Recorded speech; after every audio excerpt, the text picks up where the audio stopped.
Hey peeps, it's Jedd here from Disrupt Tutoring, and as always, such a pleasure to join you. Today we've got quite an interesting question which is fairly straightforward if you know your mathematical rules, and I have no doubt you know them, but let's go through this one together. They've said to us if g is a linear function with g1 equals 5 and the derivative of g to the 3 equals 2, determine the equation of g in the form y equals. Now we know that a linear function has the equation y is equal to mx plus c, correct? We know that the derivative over here, it doesn't really matter where it is, the derivative of a straight line is going to give us gradients across the entire line.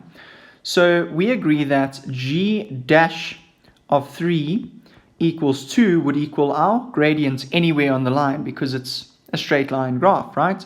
So that's going to give us our gradient. So that's going to be 2x plus c. Now we still need to solve c, but they've given us that g1 equals 5, which is essentially that the point 1, 5 fits on the graph. So we can subs that in.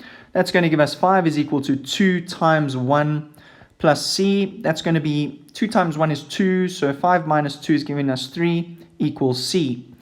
Therefore, the equation of this curve is going to be y is equal to 2x plus 3, and that is the question, or the answer to the question they were looking for. Very, very good job. A nice, easy 3 marks in the back pocket. Do you see how it's really important to understand the maths rules in order to get to the answer? So it's very important to revise these and really understand them. A very special thank you to our sponsor for making this video possible. Be sure to read all about them in the description below. Also, head over to our website to find more of these epic tutorial videos. If you can't find the answer to your question, send us the question and we'll respond with a personalized video just for you. Until the next time, stay epic.